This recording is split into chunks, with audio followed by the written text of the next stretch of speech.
Close your eyes and imagine this. You're about to be born, but there's a twist. You don't get to choose when. Maybe you arrive during the Renaissance, sipping wine and discussing philosophy.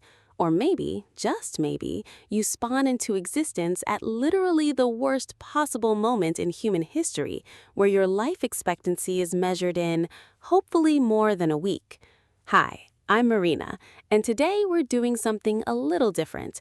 We're going to explore the absolute worst eras to be born in human history. Not just dangerous times, not just uncomfortable periods, but the specific moments when being born was basically nature's cruelest joke. So buckle up, because we're about to tour humanity's greatest hits of absolute misery. Before we dive in, let's establish what makes an era truly terrible to be born in. We're looking at a few key factors. First, infant mortality rates, because what's the point of being born if you don't make it past your first birthday? Second, overall life expectancy. Were you likely to see 30, 40, or was making it to 20 considered a major accomplishment? Third, disease and famine, because dying slowly from preventable illness or starvation is objectively worse than most alternatives. And finally, violence and warfare. Were you likely to die peacefully in your sleep or screaming while your village burned down around you? With that framework in mind, let's start our journey. Around 1200 BCE, the entire Mediterranean world basically rage-quit civilization. This period, known as the Bronze Age collapse, saw virtually every major city between Greece and Mesopotamia destroyed within a span of just 50 years. If you were born during this time, you entered a world that was actively falling apart. The sophisticated trade networks that kept cities fed? Gone. The empires that maintained order? Crumbling. Writing itself nearly disappeared in some regions. Imagine being born into a world where your parents could remember libraries, international trade, and relative stability, but by the time you could walk, all of it had vanished. Entire civilizations simply ceased to exist. The Mycenaean Greeks, deleted. The Hittite Empire, wiped out. Cities that had stood for 1,000 years became abandoned ruins. You'd grow up in a dark age where literacy was forgotten, technology regressed, and survival meant scraping by in isolated villages, constantly terrified of the mysterious sea peoples who might show up and destroy everything you knew. Fast forward to 235 CE in the Roman Empire. If you were born during the crisis of the 3rd century, congratulations! You arrived just in time to watch the world's greatest superpower tear itself apart. Over just 50 years, Rome had 50 different emperors. Do the math. That's an average reign of 1 year. Most of them died violently, usually murdered by their own soldiers or rivals. But wait, there's more. While emperors were playing deadly musical chairs, plague swept through the empire. The plague of Cyprian killed an estimated 5,000 people per day in Rome alone. Add to that economic collapse, inflation so severe that currency became basically worthless, constant barbarian invasions, and widespread famine. If you were born in this period, you'd grow up in a world of total chaos. Your childhood would be punctuated by wars, your teenage years by plague, and your adult life, if you made it that far, by economic devastation. The Pax Romana, the legendary Roman peace, was a distant memory, replaced by what historians literally call the anarchy.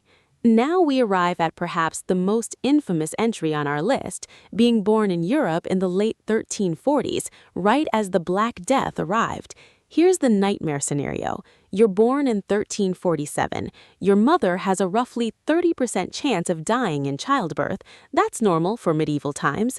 But let's say you both survive. Congratulations! You've now entered a world where half the people around you will be dead within 5 years.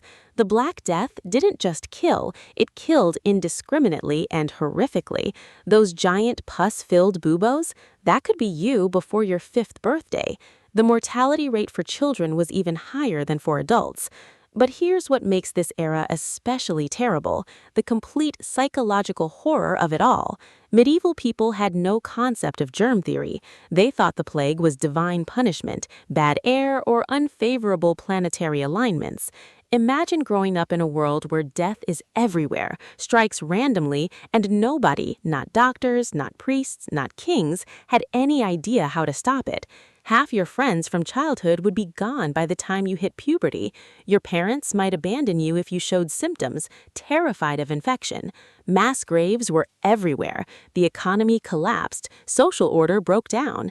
And if you somehow survived to adulthood, you'd be so psychologically scarred that historians note a dramatic shift in art and culture towards obsession with death, decay, and the macabre. But I'm going to argue that the absolute worst time to be born, the gold medal of historical misery, was around 535–536 CE. Let me explain why. In 536, something catastrophic happened. We're not entirely sure what, possibly a volcanic eruption, possibly multiple eruptions, or maybe a comet impact. What we do know is that the sun dimmed. For 18 months, a mysterious fog covered the earth. Byzantine historian Procopius wrote that the sun gave forth its light without brightness, like the moon during this whole year. Temperatures plummeted, crops failed worldwide, famine spread across Europe, Asia, and Africa. This wasn't a localized disaster, it was global. Then, as if that wasn't enough, the plague of Justinian arrived in 541. This plague, possibly the first outbreak of bubonic plague in recorded history, killed an estimated 25 to 50 million people, roughly half of the world's population at the time. If you were born around 535, your entire childhood would be defined by darkness, cold, starvation, and then plague. You'd grow up malnourished and weakened, only to face a pandemic that killed half of everyone you knew. The Roman Empire, already struggling, never fully recovered. The world plunged into what some historians call the Dark Ages. So, there you have it, the worst eras in human history to be born. From civilizational collapse to literal darkness covering the earth, our ancestors endured horrors most of us can't even imagine. But here's the remarkable thing. People survived all of these periods. Humans are incredibly, almost absurdly resilient.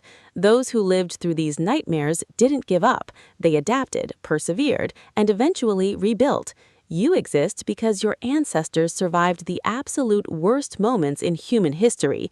So maybe the next time you're having a bad day, remember, at least you weren't born in 536.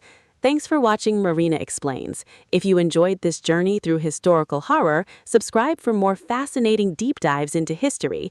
And let me know in the comments, which era do you think was the absolute worst? Until next time, stay curious.